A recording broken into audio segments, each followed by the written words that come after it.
What is the greater good? The greater good. And for that matter, what does it mean to do the right thing? Is there a moral standard that must be followed? Are they subjective calls that need to be changed accordingly for each case-by-case basis? And if you make a mistake, or even intentionally commit heinous acts, can you be deserving of a second chance in the interest of the greater good? The greater good. But there is no other superhero property better served to dive into those complex philosophical issues than Invincible, filled with characters flip-flopping from one side to the other, entirely dependent on what they believe is necessary at any given moment, resulting in overall central themes all about circling the nebulous concept that is the greater good. The greater good. Shut it! And those within that bubble who deserve a second chance. A conceptual idea that is as subjective as art itself, yet boils down to the simple notion of doing what you believe is right.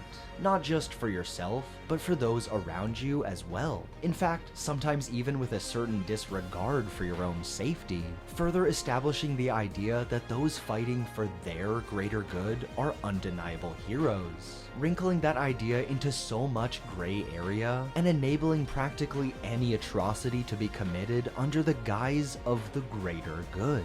Yet once you realize that every one person has a different idea of what that greater good looks like, sometimes drastically different, then all those contradictory schools of thought begin to make sense. Especially when looking at the very system that's meant to rehabilitate those who have failed the greater good, which in turn begs the obtuse question of whether or not those programs should be there to punish or rehabilitate, because the goody two-shoes side of my brain believes that prison is all about reforming those bad apples. But I also understand the cynical reality that sometimes that's an entirely unfeasible standard to meet, yet is a principle that should be viewed as optimistically as possible. So with that in mind, today I want to cover those characters in the Invincible universe that unequivocally see what they're doing as the greater good, and ask if it, firstly, is, and secondly, whether or not they're deserving of the second chance that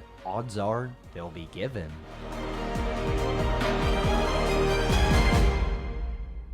Welcome back to Sandwich Reviews. I'm that sandwich guy, your nihilistic optimist, and Invincible is all about presenting its audience with alternatives, depicting the ups and downs to each of them, because as much as we'd like to believe there is one, there's just no such thing as a utopia. It doesn't matter how perfect a system or organization outwardly seems, there will always be something unjust, usually stemming from that system's uncanny need to identify perpetrators before they commit heinous acts, or plain old-fashioned greed, resulting in an inherently disparate system that inequitably favors those lucky enough to be born in advantageous positions. But those are some sizable themes for an animated superhero show to explore. So before we get elbow deep, let's back up a bit and take a look at those in this system who are looking for a second chance or already have one. Starting off with Donald, Bobby Hill from another messed up universe. And Comic Donald is just revealed to be a cyborg at one point, not being important at all, certainly not getting treated like a big twist. Yet I love how complex of an idea the writers make Donald's situation, giving him a second chance at life and allowing him to stew over the decision of if he even wants it, but all after he slowly figures it all out on his own, further establishing how he had no choice in the matter, no bodily autonomy.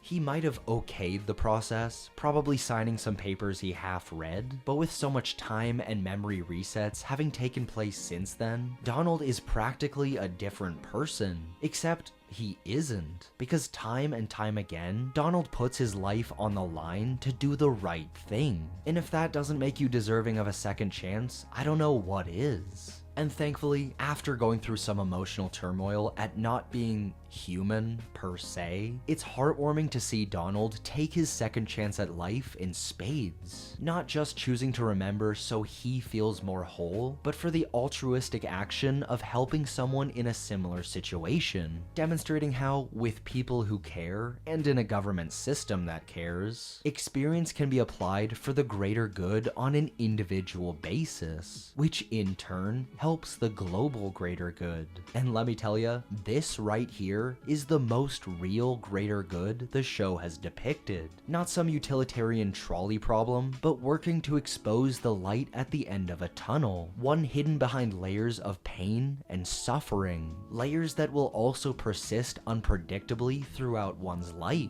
because that's genuine, yet is also 10 times harder to write. But speaking of pain, there's the flip side of that. Plex. Well, not exactly flip side, but I couldn't think of a better transition, so just let me have this. Yet with Plex, he's all about internal suffering, where his power is to literally take the kinetic energy that would have caused him pain and to dish it out onto someone else, which may be a bit on the nose, especially when just stated outright like that, but does contain quite a bit of nuance. Under the lens of second chances, Scott Duvall, Plex, lost some people horrifically. Yet instead of focusing on what he still had left, he chose to point his anger at the last remaining reminder of his agony. Sure, it doesn't make a whole lot of sense that Scott would be mad at Mark and not Omni-Man, though I doubt Scott believes in the fake news that Invincible was trying to stop Omni-Man, but nothing about this is based in logic. It's about Invincible symbolizing a lack of accountability.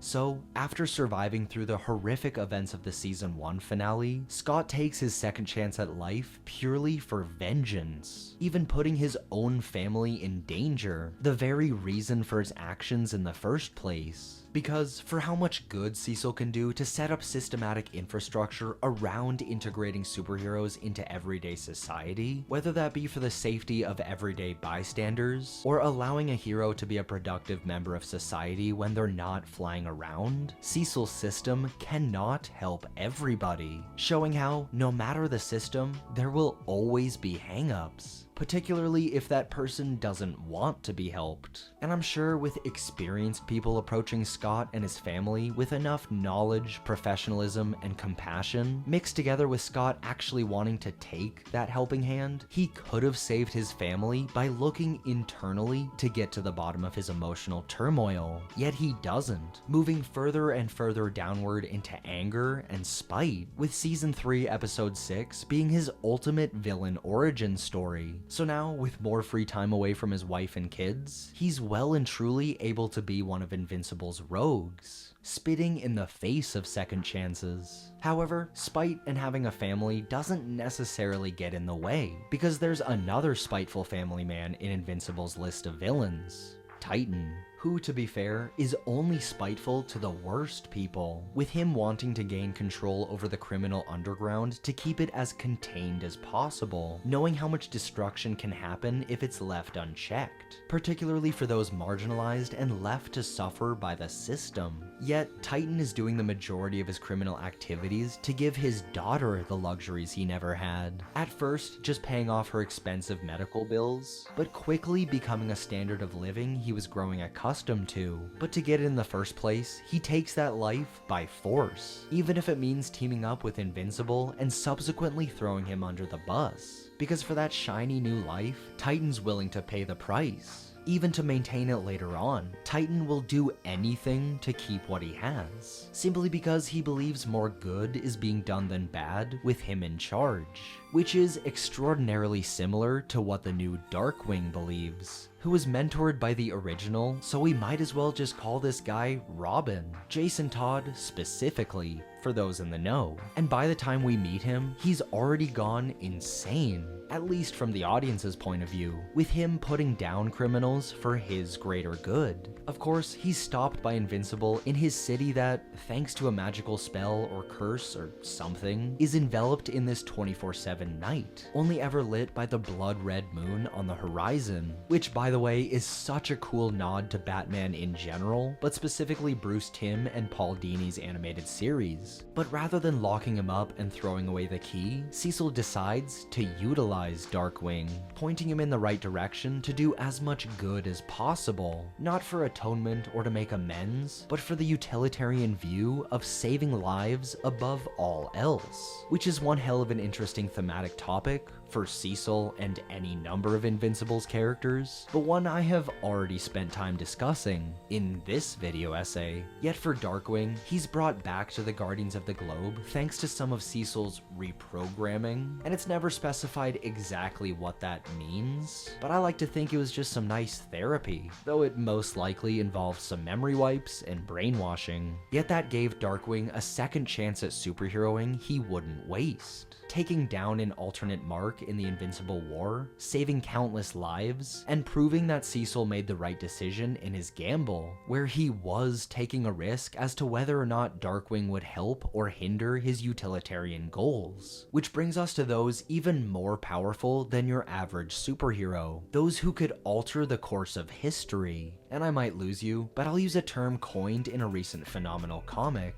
the power fantasy, where 6 beings capable of destroying a continent are given the label of superpowers. And the guys I have left to discuss are all at that level, supremely formidable to the extent that their decisions alter entire civilizations, and are thus inherently dangerous to just be around. But before getting to those who actually do end up destroying or changing the course of some cultures, let's work our way up to them. Starting off with little small fry Oliver, who isn't a small fry for long, growing and maturing insanely fast. And thanks to Mark and Debbie's generosity, as well as his biological mother, who Oliver still remembers, he's able to blossom into an intelligent and capable young man, capable of remorselessly murdering the Mahler twins. I mean, don't forget, he is Nolan's son, receiving Nolan's domineering guidance. And that, added on top of his analytical and logistical Thraxan brain, leaves Oliver struggling to understand human morality, with him overall just needing more stable guidance, something that can't really come from Mark, as much as he tries his best in that department. Thankfully though, Cecil had enough intelligence to find a private teacher capable of fostering compassion, one who also had a spine and wouldn't cave to anyone else's best wishes, not even her own, simply doing what's best for Oliver, guiding Oliver along as he grows.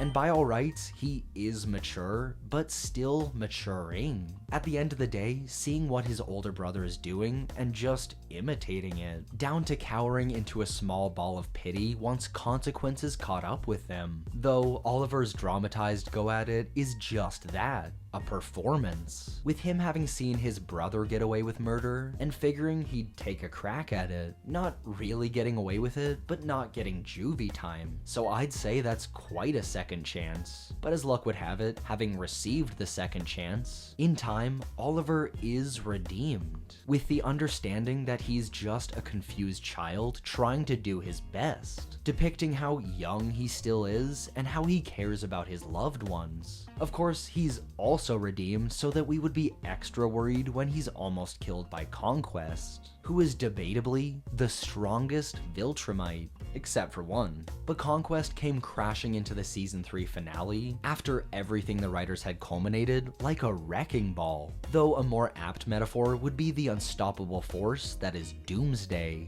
No, not this Goomba. Sure, that works. I like this animated movie. But anyway, Doomsday is meant to symbolize this relentless force, a test of brute strength. And for that specifically, Conquest is even better, simply because he's able to speak. Don't at me, I know he can talk now, I'm just making a point. At first, with Conquest egging Mark on in their fight, but before he thinks he's about to kill him, takes the time to pour out his emotional baggage, delivering one of the coldest lines ever. I am a victim of my own success.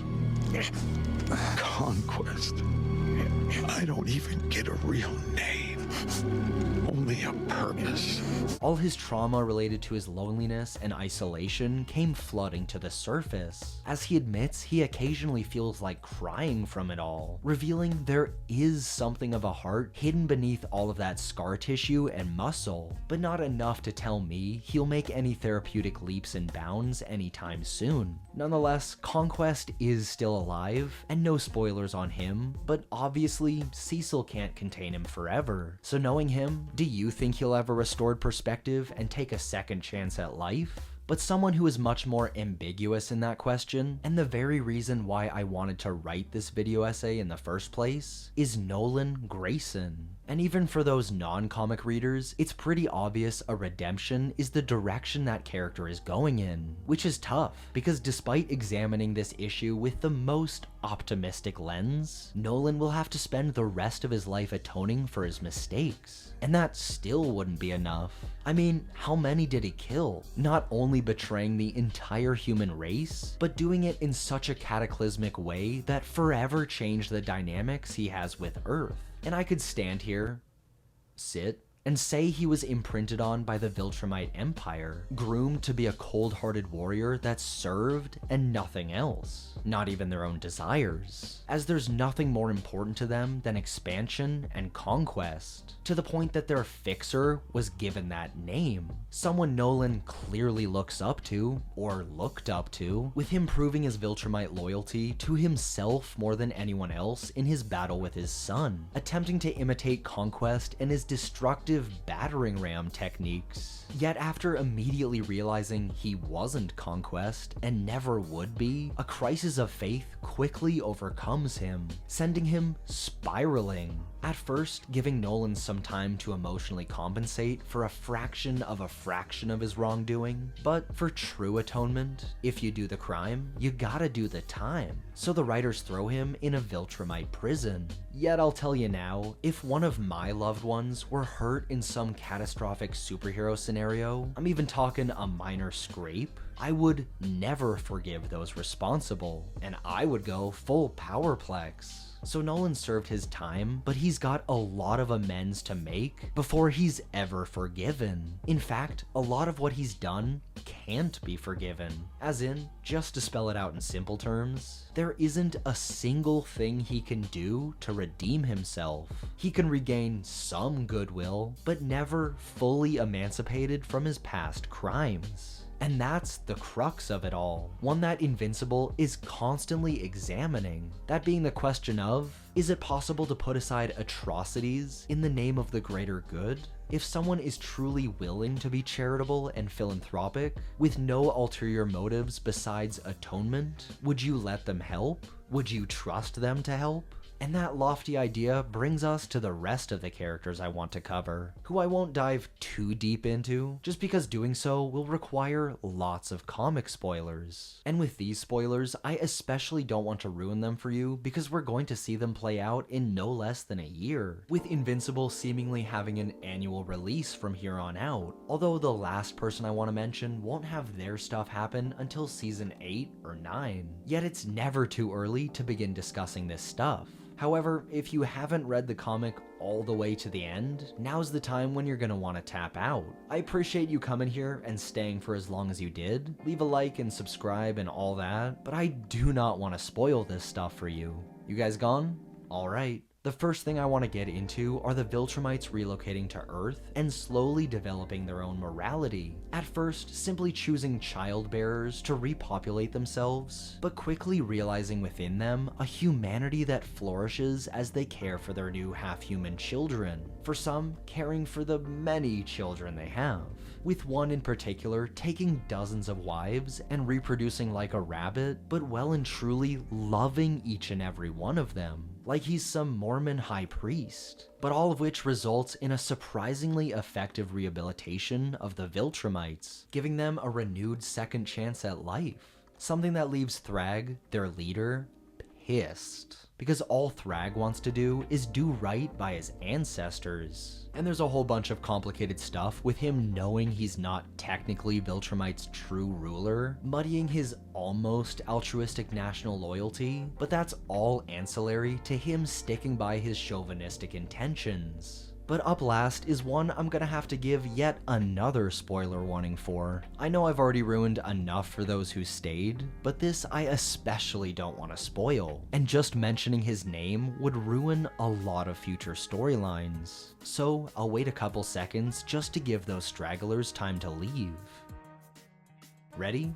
Alright, the person I want to wrap up on is Robot, the most ambiguous character in Invincible. Introduced as a hero, then quickly revealed as maybe evil, then slowly revealed as actually good, but with secrets, then further revealed that his secrets aren't actually that bad, then even further revealed— okay, I think you get the point. But Robot, or Rex's, moral alignment is always put into question, with him being a relatively trustworthy source of information and overall aid to Invincible and the Guardians of the Globe, yet we as the audience are always meant to have it in the back of our minds that he's up to something, with his plotlines always ambiguously twisting into something ominous, clearly building to something groundbreaking and pivotal, but continuously revealed as being not nearly as bad as what we were imagining, until near Invincible's ending, it becomes worse than what you could possibly imagine, with Rex's final reveal for his character being that after spending decades of depressing time on the Flaxen homeworld, perfecting it and molding it into a utopia along the way, Robot has become Invincible's Lex Luthor, seeing a greater good within his grasp and clutching it the first chance he gets. In the end, outsmarting and beating Invincible and ruling Earth for a time, with some pockets of resistance here and there, but being relatively peaceful, yet forcing Invincible and the other Viltrumites to leave, with Robot electing that Invincible and his all-powerful space commune is too dangerous for Earth. And fair enough, Robot kills a lot of innocent people for the sake of his greater good, but in a twisted way, he's got a point, reminding me of the best interpretations of some seminal comic book villains. I know I just compared Robot to Lex Luthor, but I only really meant that when it comes to a non-superpowered villain going up against an all-powerful hero, because I also want to weigh Robot up against Dr. Doom, a vain, petty, and cruel man who is ironically a really good leader, not kind or benevolent, yet successful enough to foster genuine loyalty among his constituents, which Rex never quite gets to, with his loneliness getting the better of him, yet if he was able to stick to his guns, would have become Earth's permanent ruler, free from Viltrumite occupation. But without spending another 3 hours diving into those morally complex themes, that's my discussion on Invincible's second chances. And sure, I more posited these questions rather than actually delivering a definitive answer, yet that's just because there is no answer, with second chances and individual ideas of the greater good being entirely subjective. But for Invincible characters, are there any examples I missed? I mean, with enough arguing, any of these guys could fit the loose topic I was working with, so leave a comment with someone you think fits. And as always, thanks for watching. Make sure to leave a like, subscribe for weekly video essays and reviews, and enjoy a delicious sandwich.